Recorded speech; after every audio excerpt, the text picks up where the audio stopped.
Hello everyone, I'm Whitney Cherry, the 4-H agent here in Calhoun County with the University of Florida's Institute of Food and Agricultural Sciences Cooperative Extension Service. And today I'm going to be showing you how to make a solar oven from a pizza box. And the process is very simple and fairly inexpensive and takes just a few minutes. It's a fun project to do with children. I have actually done it with some kids here, and what we ended up with actually works. So I thought I'd share it with you in case you're interested in this project this summer. The materials you'll need are just a pizza box. It can be a used pizza box. Maybe you ordered carry out or delivery and have an extra pizza box on hand. This one was donated. I got clean ones from a local pizza store here in town. You're gonna need some tin foil or aluminum foil, plastic wrap, tape. Yeah, I've seen packing tape used. We just happen to have duct tape on hand. We use scissors. You'll need black material of some sort. So if you have black paper or something that you can color black or paint black, dark colors are better. I happen to have some old black foam board lying around that we had used for another project that's marred. We couldn't use it for anything else, and so I thought this is a great project for us to use it because what it looks like doesn't matter in this instance. And then you'll also need some extra newspaper, try not to drop it, that you will need in the end for insulation, and we had some of that lying around as well. So to get started, cut your square. I have no idea. This is probably 15 inches or so square. I will not lie to you, I did not measure it, and that is very uncharacteristic for me, but I was in a little bit of a hurry and decided, it really doesn't matter. So, but I used this as a template, I guess I should say. I cut the square based on what I thought it would look like if I laid it on top of the box. You want 1.5 inches, 2 inches of box top left all the way around. So we're fixing to cut the box top. And I used this as my template because it was sturdy.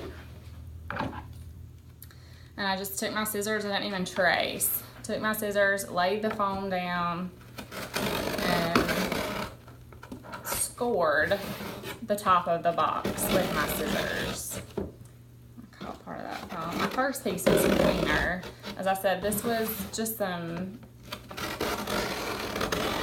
spare parts that we had laying around. Now I am going to score the back because it helped with my first, but don't press too hard because you don't want to go all the way through. So this is the back of the box. When I flip the lid up, this is the part that's back towards the hinge. You don't want to cut all the way through there. On the other 3 sides, we are going to cut all the way through. So once you've scored it, move your foam core or whatever you're using and just push through.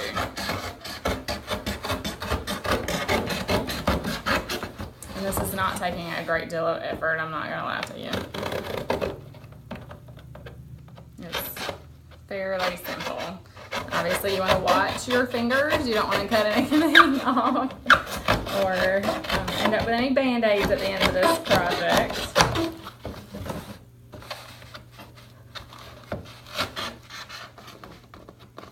I scored my first set better, it didn't take this long to cut through, but still, this is not too bad. Alright, so you can see that we've cut on 3 sides, hopefully, of the box. And it's going to open up, so you have part of the lid opening up in the same direction that the entire lid will open. And what this is going to be the reflective surface. It's going to try and reflect some of the sun's rays down into your pizza box, which is your solar oven. So once you have this done, you're going to need to wrap it in tin foil because it's going to be a reflective surface. It's going to need to reflect. And aluminum foil is an expensive household item. Everyone has, it works. So I once again used my piece of foam core because I had used it as a template before. Then it is going to work. Actually, let's use the pizza box lid because we want to cover No, that was right. Sorry guys, I confused myself. It seemed too simple to me, and sometimes when things seem too simple, I begin to wonder if I thought it through correctly, but this is correct. So I use my foam core sort of as a template. And so if your foil's just a little bit bigger, that means that it will wrap around and work. So lift the lid of your box, slide your foil under. Now what I want to draw your attention to, I don't know if you've ever noticed, but when you work with aluminum foil, there's a side that has more of a matte finish, and then there's another side that has a more metallic shiny finish. The metallic shiny finish is what you want to be on the inside. So I put it down and then slide under the lid of my box. So I'm pulling here and then just wrapping around like I'm wrapping a present. No big deal.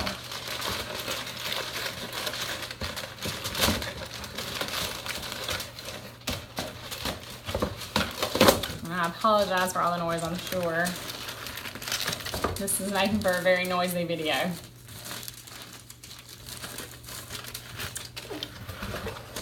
This is what we have now. If you would like to, you can leave it just like this.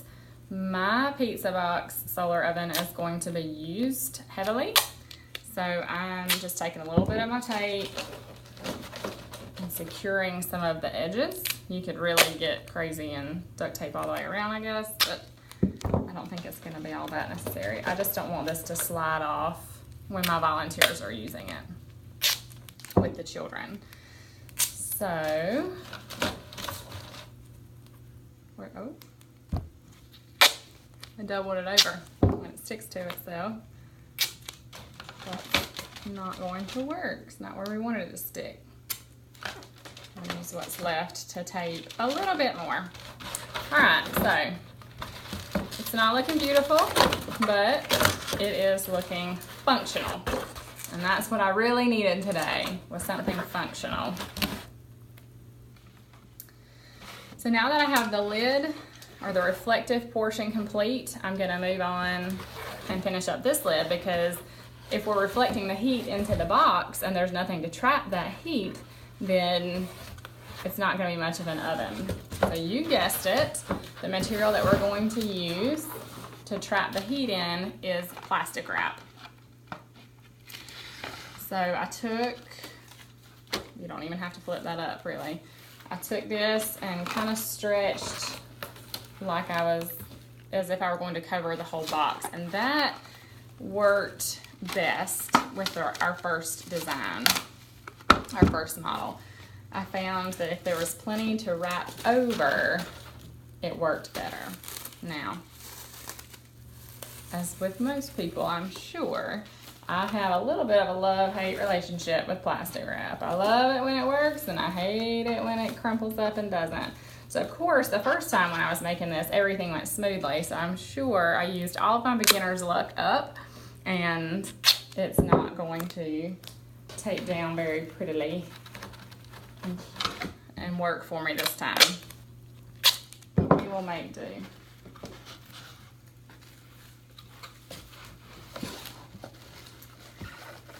So if you're working with older kids, it would really be fun for them to have the opportunity to make the ovens themselves.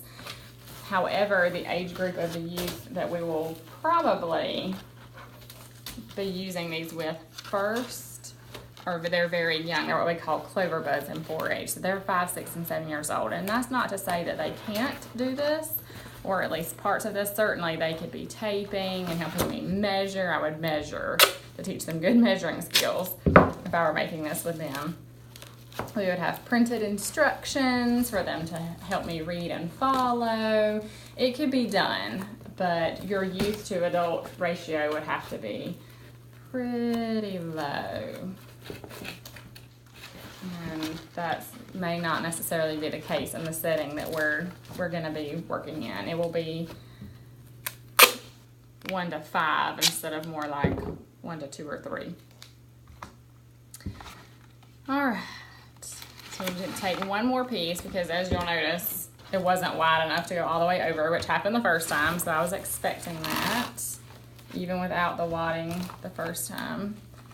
So we're gonna tear another piece.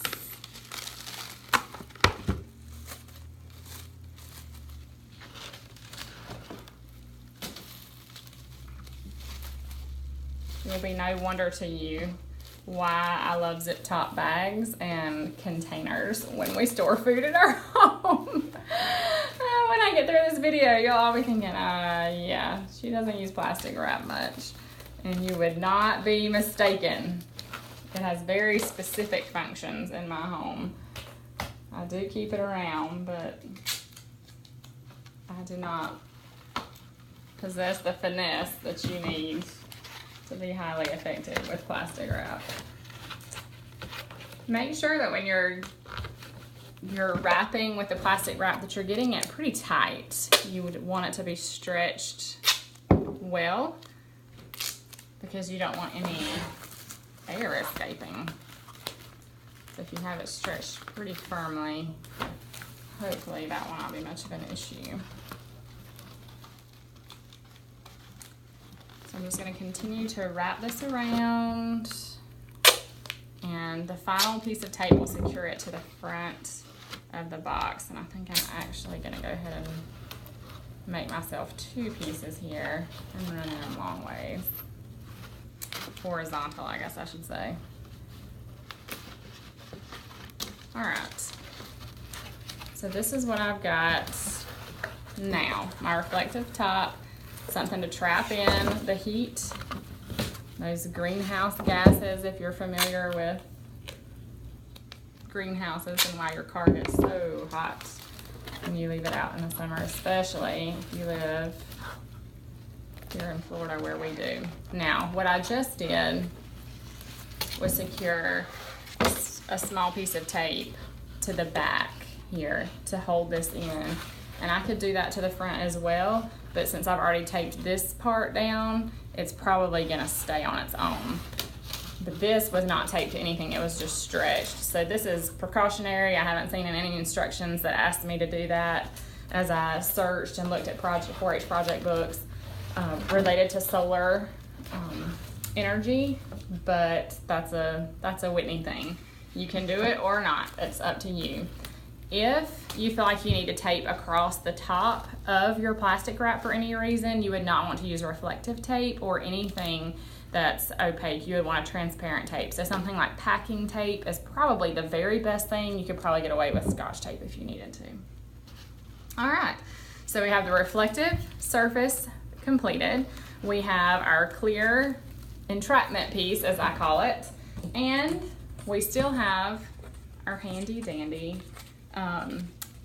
absorbent surface, and that's why we chose black with a dark color, because we all know that dark colors absorb heat. That's why we like to wear cool light colors during the summer, because we don't want to get too hot.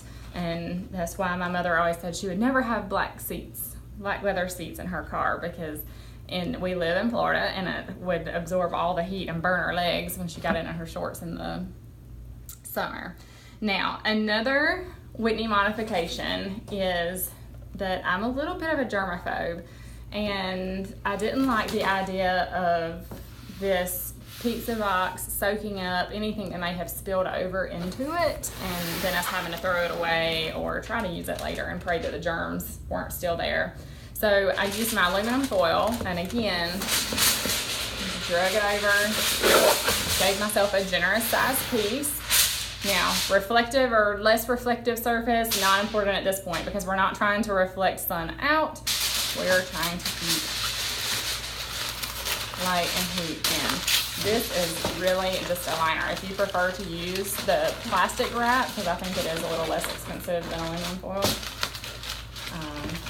But again, my skill set lies with the aluminum foil and not with the plastic wrap. So I went and played to my strengths. So, oh, I'm sorry, that was very loud, wasn't it? So now that we're done with that, I'm laying, and again, all this is doing is lining so that in case something spills over, it's not soaking into my box. That'd be kind of gross. You can line this with saran wrap if you'd like, that I usually place just a piece flat over it when I begin to use it. That way I can pull the saran wrap up and throw it away. I don't have to worry about wiping off or cleaning out. So that said, we have everything in here. I don't want my black piece to slide around, so I took a little bit of tape. And you'll see, I love tape. Yes, I'm the annoying person who brings presents to Christmas that no one can get into, and birthdays and whatnot. I also bring a little knife or some scissors or something that we can cut into. I come prepared. All right, so once we get this tape down, again, I'm not measuring to make sure it's a certain distance from the sides. I just tried to eyeball it and center it up.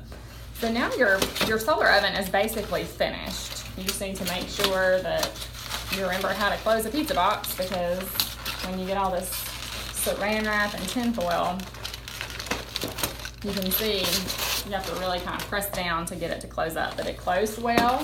That's awesome. You can see that when we lift our reflective surface, now when you see in, there's the black absorbent surface on the inside that's going to absorb lots of heat and help cook from the bottom as well, and just hold the heat into the box, which is a good plan. Now, you may be wondering what the newspaper is for, and I mentioned earlier in the video that this is for insulation, and I think that is really cool. If you are familiar with stereotypes of homeless people, you know that you may know that they stuff their clothes with the newspaper because it's an amazing insulative property. I have actually been to a home that was built in, I believe, the 1800s. If not, it was in the very early 1900s. And they stuffed newspaper in the walls of their home as insulation, and it worked really well, and it's still there today. So the newspaper, you're gonna transport it. I just take newspaper, drop it in, close the box up, and send the kit or take it to where I'm going, because I always throw the newspaper away when I'm done or recycle it. But before you use your box, you're gonna want to roll your newspaper and then place it around the edges like so. So you would surround your black absorbent square with newspaper, and obviously the more newspaper you get, the tighter. You can smash your rolls and then put 2 or 3 rolls, depending on how many you can put in there, next to each other, and that will help as well. Keep in mind that if it comes above the side of your pizza box, you may need to fold it down or cut it off so that your pizza box closes well. It's just like you wouldn't leave your oven door open or leave it cracked when you're cooking inside. You would not want to do that with this either. So those are some instructions. You can keep your tape with it in case you want to tape rolls together. I think it's probably perfectly fine to leave it in there as long as there's no food on there. You wouldn't want to attract insects with leftover food residue, and obviously that would present some health hazards alone, even if insects were not involved. You don't want leftover food residue on your cooking surface. So I just keep them in here. When we're done, we usually toss those or recycle them if they're recyclable still, and then I put a new stack in for the next use so that all of my materials are together. And that's it. I will tell you that I have cooked hot dogs and all sorts of neat things in solar ovens before. We've made the styrofoam cooler style solar ovens as well. These are just more easily transportable, fun for the kids to make, something that they can see and that they most likely will run into or already have the materials at home, so they can replicate it and play and practice with their solar ovens at home, and really extend the learning from their activity into their everyday lives and experiment and work with that experiential learning model that we use so often in 4-H. That's why I like to use this as an introductory model. Obviously, you would graduate up into the more involved models as you work with your children more. You can add tabs to these more. When you get it up, you can take tinfoil and wrap it around and create double sides. You see my arms, the tinfoil would come out like this so that it would reflect even more into the box. whatever you do, have the children ask them questions. How can we get more sunlight? How can we get more heat? What else can we do? Lots of fun ideas with solar ovens. We're gonna make s'mores this time.